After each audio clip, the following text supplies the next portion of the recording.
Hello to all you fans sitting in technology class right now and the millions and millions of viewers around the world. I am Mr. Brzezinski and I'm going to talk you through a little bit of introduction to Google Classroom and how it pertains to technology class. So strap in, get ready, and let's go for a ride. What you want to make sure of is that you are in fact, Google Chrome.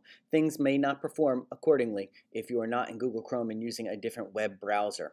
So first thing, make sure that you are in Google Chrome, and if you're not, close down this window, go to Google Chrome, and then start the video up from Google Chrome.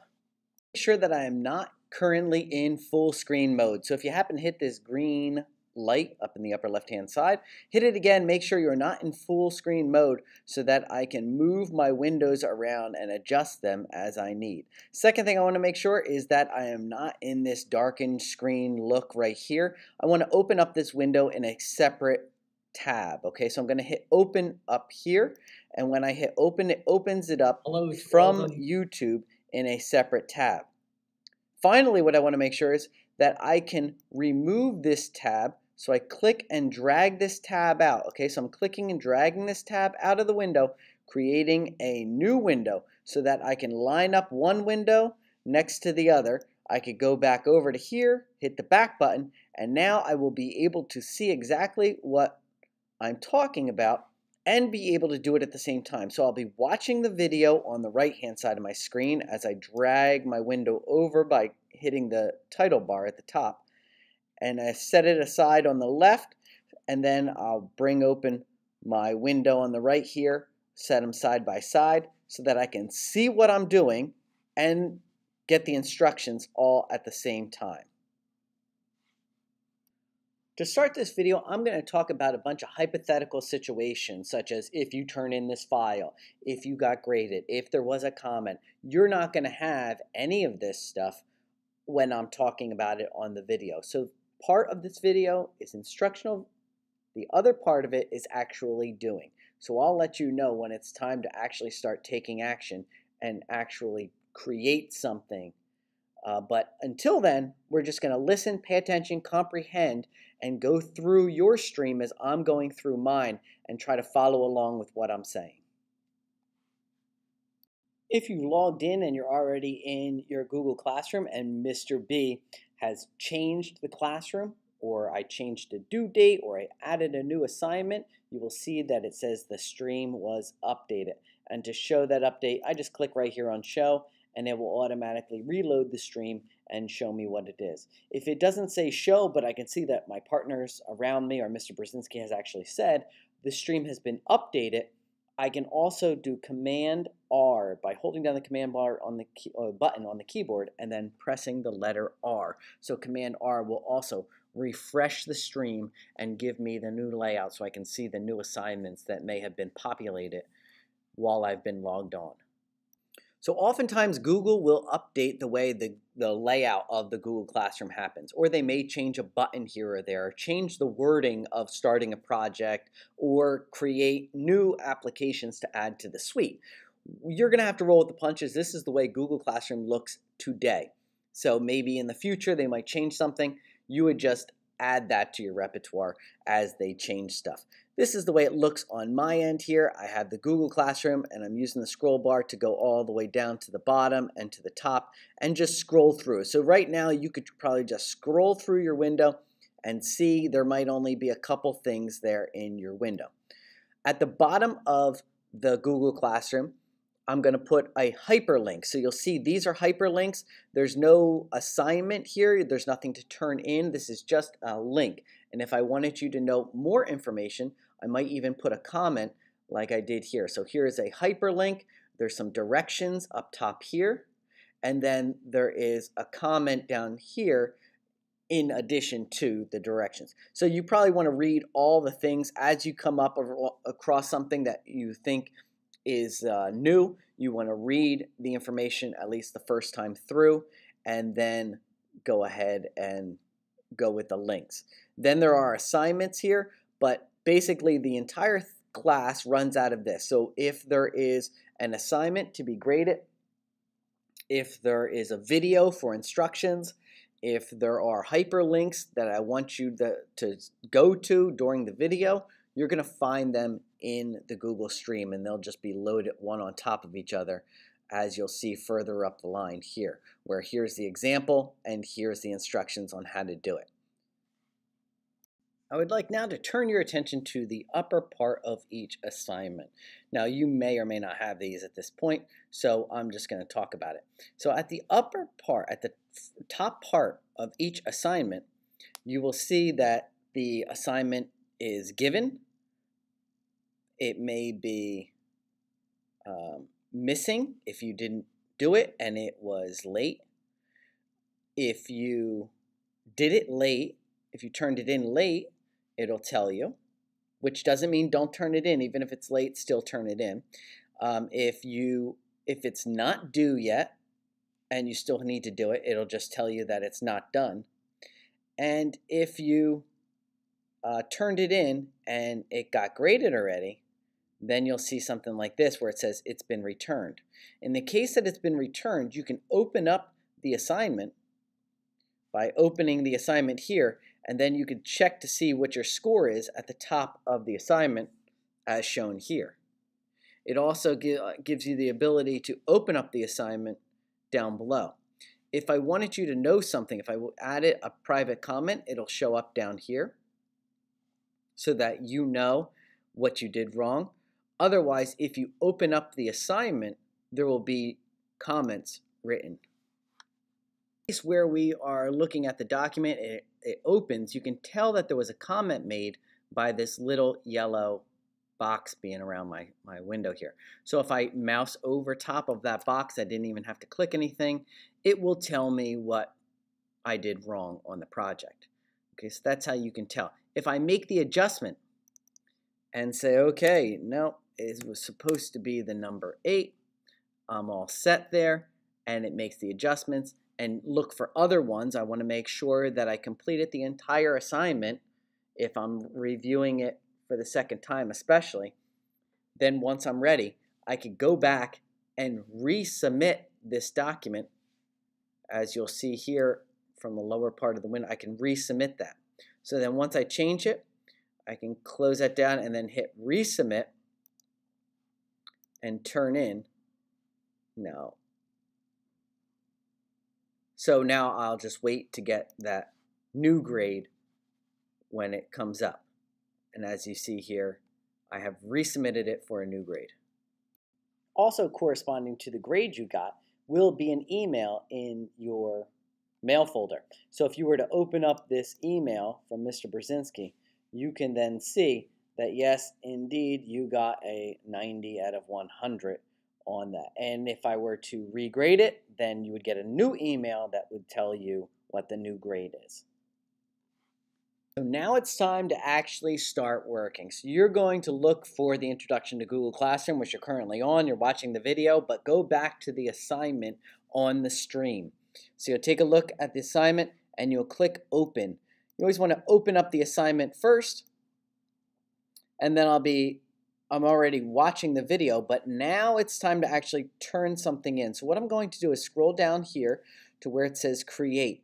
I'm going to look at this first. Let's open this up. So first, if I have a file that's on the Google Drive, something that I created, another file, I use Docs or spreadsheet or presentation, but it's not associated with this project yet, I can use this to open it up on my Google Drive. I also have a link to a website if I'm turning in something for that I created a website for, or that the information's on the website. I'm going to use that. And this is if I have a file. So if I have a file that's on the hard drive, say it's a presentation using Keynote, or if it's a file such as a video that I have the actual file for that I download it, I can use the file button right here to attach it to my assignment. Over here, it's going to give me the Google Suite or the G Suite package items. So there's documents for word processing, slides for presentations, sheets for spreadsheets, and drawings for shapes and diagrams and stuff like that. We'll get into each one of these as we go through this technology curriculum. First, I'm going to start off with Docs. So I want to select Docs from this Create list. As you can see, as soon as I select Docs, it creates a document. This document is also in the Google Drive. Okay, so not only is this is a shortcut, so not only does it show up here, it's also in my Google Drive as the actual file. So what I'm going to do is now open up the assignment, and it will open it up in a new tab across the top of my project, as you see here. I can pull this out if I needed to, if it was associated with the instructional video. So I'm going to put this on one side of my screen, and then of course I have the video that's going to be telling me what to do. I can use that on the other side, right? So just make sure that they're not overlapping so that I can watch the video and do the project at the same time. My project will be in a constant state of saving itself. So as I type, as I make edits, as I do different things with my project, it will update and save the most current version. So if at any time I needed to leave, I got halfway through the project, and this goes for all your projects, you close it down in the middle, it doesn't matter, it was saved. It will save before it lets you close down. So as you make corrections or edits to your document, it will automatically save, so I can close it down at any time, and it will remain on my Google Drive as the most current version. I don't have to type this at this point, but I just wanted to show you that if I make adjustments, it'll automatically start saving. So it's up here, it says it has been saved in the drive, which is fantastic. And if I were to delete something, let's say I had selected everything and I deleted everything and now there's nothing showing up and I start to panic. Oh my goodness, all that work that I did is now gone. I can always go back, and this works in all of the G Suite packages. I can see the revision history. So at any time, if I screw that up, I can go back to the revision history over here in the right-hand side, and I can go back in time to when it was edited just before, and then you'll be able to see where the adjustment was made and then be able to go back to it. Or I could just hit edit undo. So don't panic at any time. If you mess something up, there's always an undo button, and if it was, an hour ago that you worked on it, you can go to that revision history right here in the file. So for the Introduction to Google Classroom assignment, all I want you to do is type your name on the first line. I'm just going to put in my name, but you're going to type your name right there. And then I want you to tell me something about yourself, something that you want me to know as an introduction so that I can learn more about my students here. So in my case, I'm just going to let you know that I am the head field hockey coach of Nichmond Middle School. So I just type that, and you will type what you have interest in, something you want me to know about you. It could be about books you like, about sports you like, anything that you would like to share with me, you could put right in there. Once you are finished and you told me something about yourself, you had time to think about it, you could turn in this project. Now look, you could simply go up to the upper right-hand side and turn in the project directly from Docs. However, this does not happen in all the G Suite packages, mainly just the word processor. So I could use this button to turn it in to the Google Classroom. It'll ask me, do you want to turn it in? I can hit turn in this location right here. Or I could go over here to the Google Classroom. I can close down the word processing document and then come over here and hit turn in, and it will ask me, are you sure you want to turn in? Once I turn it in, it tells me I'm done, and I could just stop right there. There may come a time when I'm actually going to try to add a file that exists on the Google Drive, but I did not create it here within Google Classroom, if you follow what I'm saying here.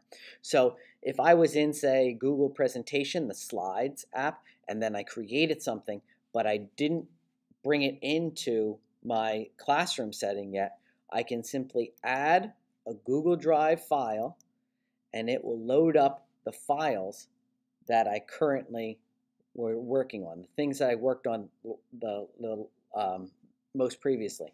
So I have here my files here, all these files that I turned in. I can organize them in two different ways. This might be what you're looking at right now, where it shows you a little snapshot of what the file looks like. But if you need just the words, you could do the list view over here. And I could also do a search for my file. So if I type in intro, it shows me this is the file that is going to be added.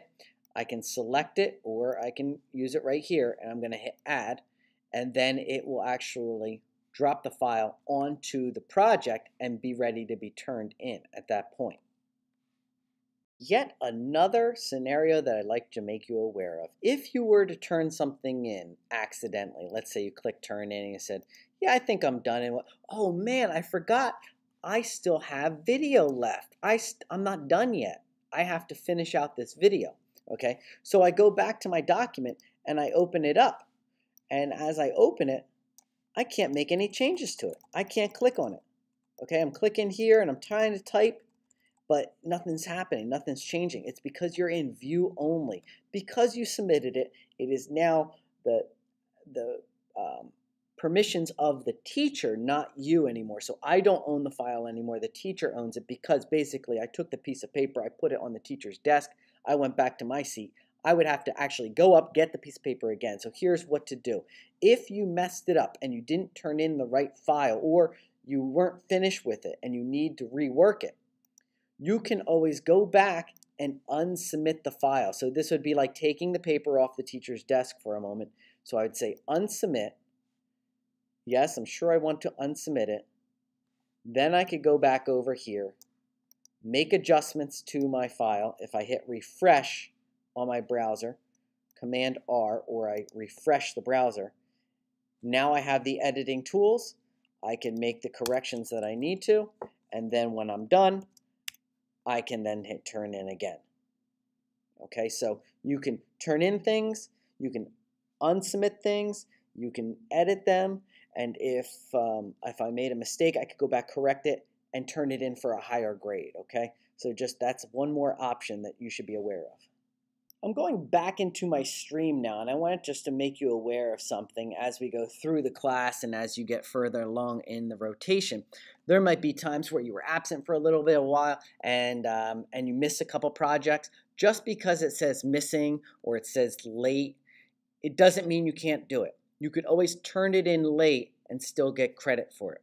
Okay, so make sure that you're not viewing this as, it was overdue, and so the teacher won't accept it. That's not the case in this classroom. So you could still open this file, do everything you need to do on the project, turn it in, and still receive a grade for it, even though it's late.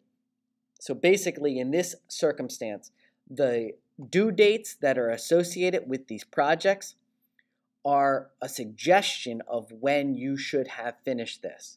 So if you come in after being absent for a week, and you weren't online, or you went on vacation and couldn't get access in a foreign country, or whatever the case might be, when you come back, you look at it and say, oh, this was due on Tuesday, and then Thursday the next one was due, and then Friday is to the current day, so now I can do Friday. But I can also go back and see all these things that were due, or I should have finished, but then I actually finish them now and submit them and still get credit for them. Okay, so the due dates are suggestions on when you should have finished these documents. So obviously you just want to make sure that you have all your projects done by the end of the rotation, but it helps to pace yourself and work through as you go along. So you want green lights going up and down my right hand side here. Okay, so if I scroll up and down, I want to make sure, oh, that's a red light. I want to make sure I'm doing that one. But then I want to see, okay, green light, green light, green light. You know, as I scroll up here, I want to make sure I have green lights going up and down. If I see a red light, something's wrong. I need to fix that. I need to finish that. I need to turn that in to get points for it. So another feature of the Google Classroom is up here in the upper left-hand side where you see the three stripes. If you click on these three stripes up here, you'll see I could go through all the classes that I'm currently enrolled in. They'll be actually show up down here. I have a to-do list that I can enter in things that I still need to do for other classes, or just a reminder list.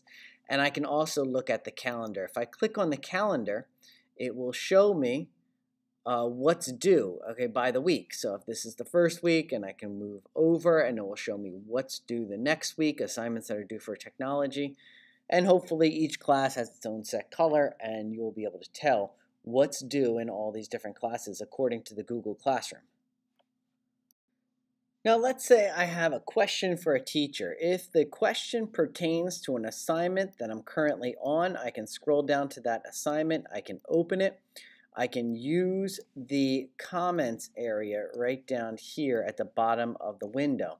If I ask a question from this area right here and then hit post, the teacher will get it in an email form and it will tell me that I'm asking this question. However, if I have a general question about anything else that's not maybe associated with this project per se, I can go back to the stream.